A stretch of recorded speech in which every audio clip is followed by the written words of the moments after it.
আজকে আমি নিয়ে চলে এসেছি রেস্টুরেন্টের মতো ধনিয়া চিকেন। এই রেসিপিটা আপনারা খুব সহজে বানিয়ে নিতে পারবেন। আর এই ধনিয়া পাতার মধ্যে অনেক গুণগুণও রয়েছে।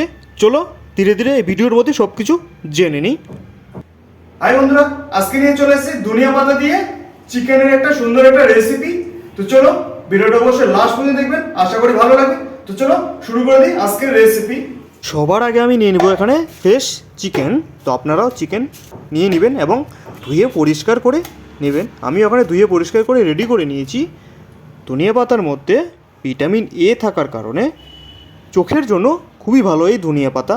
চিকেনটাকে ধুয়ে আমি এখানে ম্যারিনেট করে নিব। তার জন্য দিয়ে দিব জিরা পাউডার, কাশ্মীর লঙ্কার গুঁড়ো, এবার গরম মশলা গুঁড়ো, হলুদ গুঁড়ো, একটু গোটা জিরে দিয়ে একটু টক দই মিক্স করে দিয়ে একটুখানি দিয়ে দেবো পরিমাণ মতো লবণ। এবার হাত দিয়ে আমি ভালো মতো করে মেখে নিব এবং ম্যারিনেট করে রেখে দিব আমি কিছুক্ষণের জন্য। পিসগুলোকে এখানে বড় বড় করে রাখতে হবে। তো চলো আপনারাও চিকেনটাকে ম্যারিনেট করে রেখে দিবেন। তো এবার আমি এখানে নিয়ে নিব ধনিয়া পাতা। ধনিয়া পাতার মধ্যে রয়েছে magnesium, calcium, vitamin A, vitamin C আর রয়েছে পটাশিয়াম।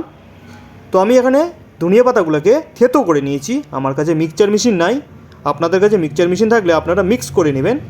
দেখুন আমি এখানে ধনিয়া পাতাটাকে মিক্স করে নিয়েছি, আর নিয়েছি পেঁয়াজটাকেও মিক্স করে নিয়েছি, টমেটোটাকেও আমি মিক্স করে নিয়েছি, লঙ্কাটাকে কেটে নিয়েছি। এবার আমি রেসিপি বানানোর জন্য গোটা জিরে দিয়ে শুরু করছি আর দিয়ে দেবো কিছু গোটা গরম মশলা। একটুখানি ভেজে নিয়ে দিয়ে দেবো সেই মিক্স করে নেওয়া পেঁয়াজটাকে। এবার দিয়ে পেঁয়াজটাকে ভালো মতো করে লাল করে ভেজে নিতে হবে। লাল করে ভেজে নিয়ে আমি দিয়ে দেবো সবার আগে মুরগির মাংসগুলোকে বা চিকেনগুলোকে, ম্যারিনেট করে রাখা চিকেনগুলোকে একটু ভালো মতো ভেজে নিতে হবে। আমাদের শরীরের পুষ্টি যোগান দেয় এই ধনিয়া পাতা। এইবার আমি দিয়ে দেবো জুস করে রাখা টমেটোগুলোকে, দিয়ে ভালো মতো মিক্স করে নেব। আমাদের শরীরের হজম শক্তি বাড়ায় এই ধনিয়া পাতা। তো চলো এবার দিয়ে দেবো আমি এখানে টক দই। টক দই দিয়ে আমি ভালো মতো করে মিক্স করে নেব চিকেনগুলোকে। আর এইভাবেই চিকেনটাকে ভালো মতো সিদ্ধ করে নিতে হবে। এবার দিয়ে দেবো কাঁচা লঙ্কা কুচানো, আর দিয়ে দেবো পরিমাণ মতো লবণ।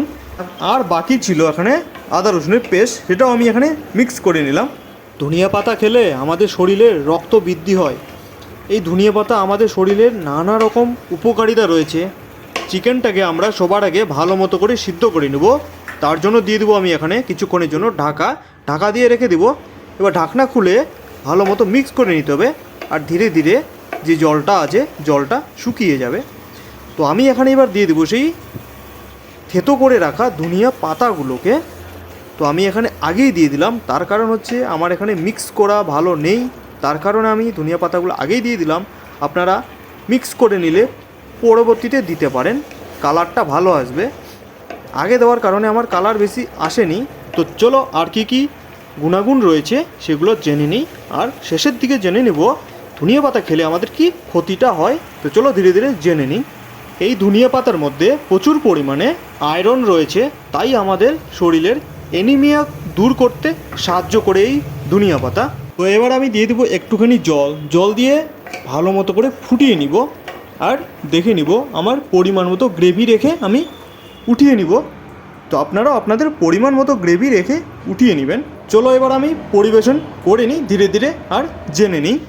অনেক সময় দেখা যায় আমাদের প্রস্রাবের সময় জ্বালাতন করে, তো ধনিয়া পাতার রস খেলে অনেকটাই কমে যায়। এবার জেনে নিই কী ক্ষতিকর রয়েছে। যাদের দেখবেন জন্মগত শ্বাসকষ্ট রোগে ভুগছেন তারা ধনিয়া পাতা খাবেন না। আরেকটা রোগ রয়েছে যেমন অ্যালার্জি, আবার অনেকেরই কোল্ড অ্যালার্জি রয়েছে, যেমন সবসময় ধরেই থাকে হাঁচি, কাশি, শ্বাসকষ্ট, তারা একদমই ধনিয়া পাতা খাবেন না। আর এক ধরনের অ্যালার্জি রয়েছে, সেটা হলো স্কিনের অ্যালার্জি। এইরকম রোগে যারা ভুগছেন কখনোই ধনিয়া পাতা খাবেন না। আর তো চলো আজকের ভিডিও এই পর্যন্তই, দেখা হবে নেক্সট কোনো ভিডিওতে। ভিডিওটা ভালো লাগলে অবশ্যই চ্যানেলটাকে সাবস্ক্রাইব করে পাশে থাকবেন। তো চলো টাটা, বাই বাই।